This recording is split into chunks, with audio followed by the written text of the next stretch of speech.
ഹെബ്രായർക്കുള്ള ലേഖനം അധ്യായം 7. മെൽക്കിസെദേക്കിന്റെ ക്രമപ്രകാരം പുരോഹിതൻ. രാജാക്കന്മാരെ വധിച്ചതിനു ശേഷം മടങ്ങിവന്ന അബ്രാഹത്തെ കണ്ടപ്പോൾ സലേമിന്റെ രാജാവും അത്യുന്നതനായ ദൈവത്തിന്റെ പുരോഹിതനുമായ മെൽക്കിസെദേക്ക് അവനെ അനുഗ്രഹിച്ചു. സകലത്തിന്റെയും ദശാംശം അബ്രാഹം അവന് നൽകി. അവന്റെ പേരിന് ഒന്നാമത് നീതിയുടെ രാജാവെന്നും രണ്ടാമത് സലേമിന്റെ സമാധാനത്തിന്റെ രാജാവെന്നുമാണ് അർത്ഥം. അവന് പിതാവോ മാതാവോ വംശപരമ്പരയോ ഇല്ല. അവന്റെ ദിവസങ്ങൾക്ക് ആരംഭമോ ആയുസ്സിന് അവസാനമോ ഇല്ല. ദൈവപുത്രന് സദൃശനായ അവൻ എന്നേക്കും പുരോഹിതനാണ്. അവൻ എത്ര വലിയവൻ എന്ന് കാണുവിൻ. പൂർവ്വപിതാവായ അബ്രാഹാം യുദ്ധത്തിൽ പിടിച്ചെടുത്തവയുടെ ദശാംശം അവന് കൊടുത്തുവല്ലോ. ലേവിയുടെ പുത്രന്മാരിൽ പൗരോഹിത്യം സ്വീകരിച്ചിരുന്നവർക്ക് തങ്ങളുടെ സഹോദരരും അബ്രാഹത്തിന്റെ മക്കളുമായിരുന്ന ജനങ്ങളിൽ നിന്ന് പോലും ദശാംശം വാങ്ങാൻ നിയമത്തിന്റെ അനുശാസനം ഉണ്ടായിരുന്നു. എന്നാൽ അവരുടെ വംശാവലിയിൽ പെടാതിരുന്നിട്ടും മെൽക്കിസെദേക്ക് അബ്രാഹത്തിൽ നിന്ന് ദശാംശം വാങ്ങുകയും വാഗ്ദാനം സ്വീകരിച്ചിരുന്ന അബ്രാഹത്തെ അനുഗ്രഹിക്കുകയും ചെയ്തു. ചെറിയവൻ വലിയവനാൽ അനുഗ്രഹിക്കപ്പെടുന്നു, തർക്കമില്ല. ലേവ്യ പുരോഹിതന്മാരുടെ കാര്യത്തിൽ മരണമുള്ള മനുഷ്യരാണ് ദശാംശം വാങ്ങുന്നത്. മെൽക്കിസെദേക്കിന്റെ കാര്യത്തിലാകട്ടെ ജീവിച്ചിരിക്കുന്നുവെന്ന് സാക്ഷ്യമുള്ളവൻ വാങ്ങുന്നു. ദശാംശം വാങ്ങിയിരുന്ന ലേവി പോലും അബ്രാഹത്തിലൂടെ ദശാംശം കൊടുത്തു എന്ന് പറയാവുന്നതാണ്. എന്തെന്നാൽ മെൽക്കിസെദേക്ക് അബ്രാഹത്തെ കണ്ടുമുട്ടുമ്പോൾ ലേവി അബ്രാഹത്തിന്റെ അജാത സന്താനമായിരുന്നു. ലേവ്യ പൗരോഹിത്യം വഴിയാണല്ലോ ജനങ്ങൾക്ക് നിയമം നൽകപ്പെട്ടത്.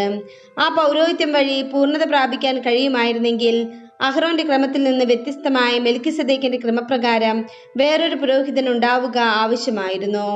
പൗരോഹിത്യത്തിൽ വ്യത്യാസം വരുമ്പോൾ നിയമത്തിലും ആവശ്യം മാറ്റം വരുന്നു. ഇവയൊക്കെ ആരെക്കുറിച്ച് പറയപ്പെട്ടിരിക്കുന്നുവോ അവൻ വേറൊരു വംശത്തിൽപ്പെട്ടവനാണ്. ആ വംശത്തിൽ നിന്നാകട്ടെ ആരും ബലിപീഠത്തിങ്കൽ ശുശ്രൂഷ ചെയ്തിട്ടുമില്ല. നമ്മുടെ കർത്താവ് ജനിച്ചത് യൂദായുടെ വംശത്തിലാണെന്ന് സ്പഷ്ടമാണ്. ഈ വംശത്തിന്റെ പൗരോഹിത്യത്തെക്കുറിച്ച് മോശ ഒന്നും പറഞ്ഞിട്ടില്ല. മെൽക്കിസെദേക്കിന്റെ സാദൃശ്യത്തിൽ മറ്റൊരു പുരോഹിതൻ പ്രത്യക്ഷനാകുന്നതിൽ നിന്ന് ഇത് കൂടുതൽ വ്യക്തമാകുന്നു.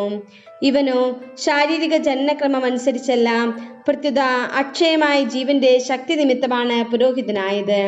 എന്തെന്നാൽ നീ മെൽക്കിസെദേക്കിന്റെ ക്രമപ്രകാരം എന്നേക്കും പുരോഹിതനാകുന്നു എന്ന് അവനെക്കുറിച്ച് സാക്ഷ്യമുണ്ട്. ആദ്യ കൽപ്പന അസാധുവാക്കപ്പെട്ടത് അതിന്റെ ബലഹീനതയും നിഷ്പ്രയോജനത്വവും കൊണ്ടാണ്. നിയമം ഒന്നിനെയും പൂർണ്ണതയിൽ എത്തിച്ചിട്ടില്ല. അതിനേക്കാൾ ശ്രേഷ്ഠവും ദൈവത്തിലേക്ക് നമ്മെ അടുപ്പിക്കുന്നതുമായ പ്രത്യാശ അതിന്റെ സ്ഥാനത്ത് നിലവിൽ വന്നു. അതും ശബ്ദത്തോടു കൂടെയാണ്. മുൻപ് പുരോഹിതരായവർ ശബ്ദം കൂടാതെയാണ് തങ്ങളുടെ സ്ഥാനമേറ്റത്. ഇവനാകട്ടെ കർത്താവ് ശബ്ദം ചെയ്തിട്ടുണ്ട്, അവൻ മനസ്സ് മാറ്റുകയില്ല. നീ എന്നേക്കും പുരോഹിതനാണ് എന്ന് തന്നോട് പറഞ്ഞവന്റെ ശബ്ദത്തോടു കൂടെയാണ് പുരോഹിതനായത്. ഇത് ക്രിസ്തുവിനെ ശ്രേഷ്ഠമായ ഒരു ഉടമ്പടിക്ക് അച്ചാരമാക്കുന്നു. മുൻകാലങ്ങളിൽ അനേകം പുരോഹിതന്മാരുണ്ടായിരുന്നു, എന്നാൽ ശുശ്രൂഷയിൽ തുടരാൻ മരണം അവരെ അനുവദിച്ചില്ല. യേശുവാകട്ടെ എന്നേക്കും നിലനിൽക്കുന്നത് കൊണ്ട് അവന്റെ പൗരോഹിത്യം കൈമാറപ്പെടുന്നില്ല. തന്നിലൂടെ ദൈവത്തെ സമീപിക്കുന്നവരെ പൂർണ്ണമായി രക്ഷിക്കാൻ അവന് കഴിവുണ്ട്. എന്നേക്കും ജീവിക്കുന്നവനായ അവൻ അവർക്ക് വേണ്ടി മധ്യസ്ഥം വഹിക്കുന്നു. പരിശുദ്ധനും ദോഷരഹിതനും നിഷ്കളങ്കനും പാപികളിൽ നിന്ന് വേർതിരിക്കപ്പെട്ടവനും സ്വർഗത്തിനു മേൽ ഉയർത്തപ്പെട്ടവനുമായ ഒരു പ്രധാന പുരോഹിതൻ നമുക്കുണ്ടായിരിക്കുക ഉചിതമായിരുന്നു. അന്നത്തെ പ്രധാന പുരോഹിതന്മാരെ പോലെ ആദ്യമേ സ്വന്തം പാപങ്ങൾക്ക് വേണ്ടിയും അനന്തരം ജനത്തിന്റെ പാപങ്ങൾക്ക് വേണ്ടിയും അനുദിനം അവൻ ബലിയർപ്പിക്കേണ്ടതില്ല. അവൻ തന്നെ അർപ്പിച്ചുകൊണ്ട് എന്നേക്കുമായി ഒരിക്കൽ ബലി അർപ്പിച്ചിരിക്കുന്നു. വാസ്തവത്തിൽ നിയമം ബലഹീനരായ മനുഷ്യരെയാണ് പ്രധാന പുരോഹിതന്മാരായി നിയോഗിക്കുന്നത്. എന്നാൽ നിയമത്തിന് ശേഷം വന്ന ശബദത്തിന്റെ വചനമാകട്ടെ എന്നേക്കും പരിപൂർണനാക്കപ്പെട്ട പുത്രനെ നിയോഗിക്കുന്നു.